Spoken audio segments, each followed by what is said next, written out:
Hello, I'm Matthew from Ludo-Chrono, and today I'm going to give you an overview of Divinity Original Sin, the board game. So this is a cooperative board game for 1 to 4 players, ages 14 and up, and it plays for around an hour. In this game, you play in the Divinity Original Sin universe, but in a board game form. And you're going to travel from page to page in this book, and you're going to explore environments and sometimes fight enemies that are in it. So in the pages, you're going to fight different environments with rules and different encounters and sometimes bosses.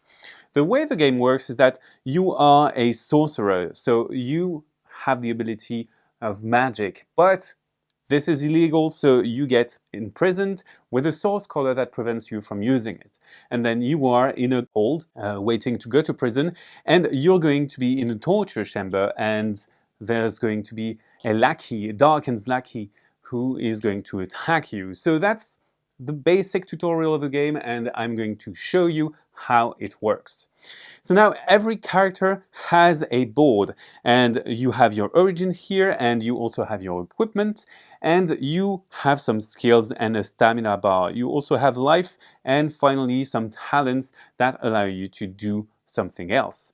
In this case, we have two characters, two origins, but you can have up to 4, and you have 4 for the tutorial, and you're going to see that we can have more later when we create our origin for good. So now our goal is escaping this ship breaking if you want, and then we have to get out.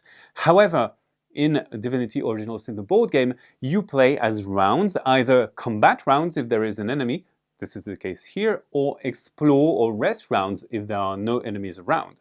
In this case, there is an enemy, so we will go through the combat round. You will have all the fast enemies play, then the origins will take a turn, and then the slow characters will play. So in this case, that enemy is fast. We may have multiple enemies as depicted by all of these card holders. They have a life total, armor, a behavior, a strength, and some special abilities. In this case, they will simply choose the player with the least armor. It's Sibyl, so they will move 3 towards Sibyl and then try to attack her with 5 white dice, which are the weakest. They add 1, and also if they have special results, something else happens. In this case, they will have a result of 1, 2, 3, 4, 5. So that's 5 damage. However, you're going to remove Sibyl's armor. She has 2, so she takes 3 damage. So that's the basic gist of combat. This minion has played, and then the origins play, and now we may play with our stamina. So stamina allows you to take all of the actions of the game, which are listed here. So you may move, taunt enemies that are adjacent to you to attract them to you. You can also equip items, use said items, but also use your skills. In this case, I'm going to play with Ifan. I'm going to use my sword with 2 stamina, and I may make an attack with it. So in this case, the sword allows me to roll 3 white dice plus 2, and the special ability from Ifan is going to allow me to roll an extra blue die if I take an action that attacks with one of my equipments. So we have other types of dice than white. We have blues that have more special symbols, and we have red, which definitely have more hit rolls. So I will roll all of this, count my special hits, and then I will remove the armor. They have 1 armor. I had 3, plus 2 from the sword, so that's 5, minus 1, 4. I will deal 4 damage to them and dial their life down by 4. And that's it. That's how you deal damage in this game.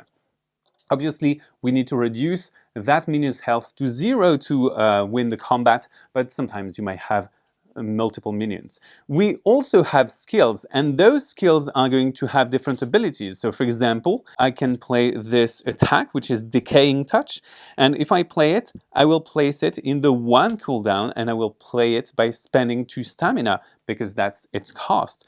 So once the card is on cooldown, I can't play it anymore. It's not in my hand anymore. However, every round the cards are going to slide, and if they get out of this line, I get them back in hand.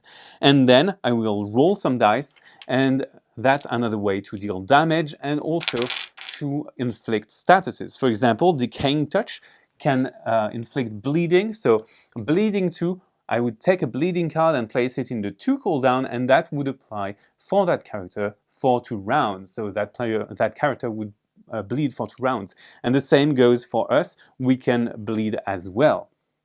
So that's how we play. So we will play our entire turns, then the slow minions would act, and then we would move to the next round. And in the next round, if there is an enemy, we will do another combat round until there are no more enemies. In this case, we are going to be able to move on and to take explore or rest rounds. Rest rounds will allow us to chill a bit and to heal, and explore rounds will allow us to move around the environment, but also to take actions to move to the next page. And if we move to the next page, we may notice that the rules are going to change. For example, in this case, we may still take the stairs up, but there is a trap door.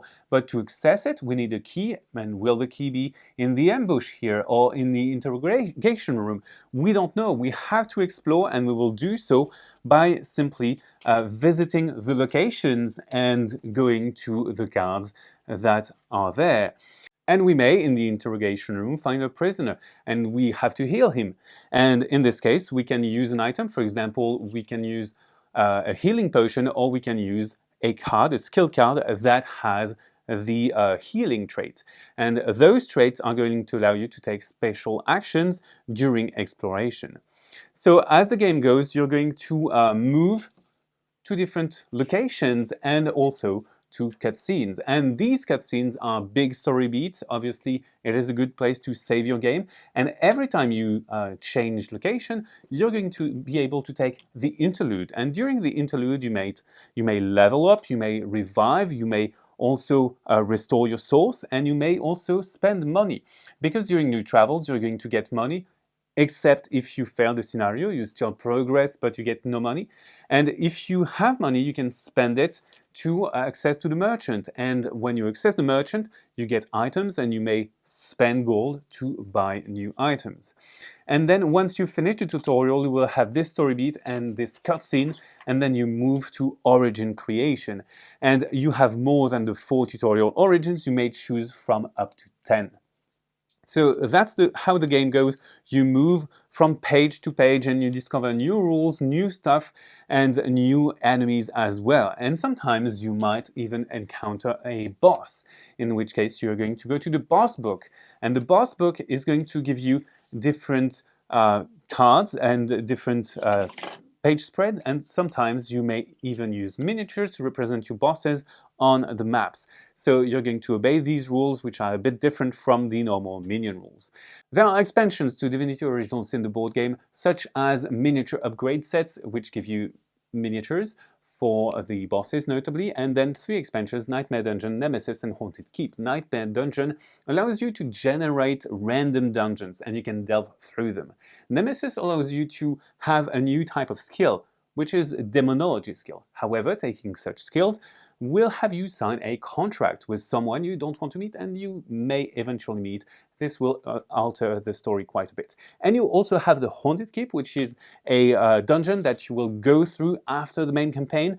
It has different terrain, a new boss, and you will be able to play it not in the book, but on these boards. And you also have new types of foes and a new type of environmental threat, Death Fog. And yes, it is deadly. That's it for Divinity Original Sin, the board game. This is a board game in which you play as an adventuring party. You move from location to location. Don't forget to level up. And now, bye-bye. See you on Ludo-Chrono.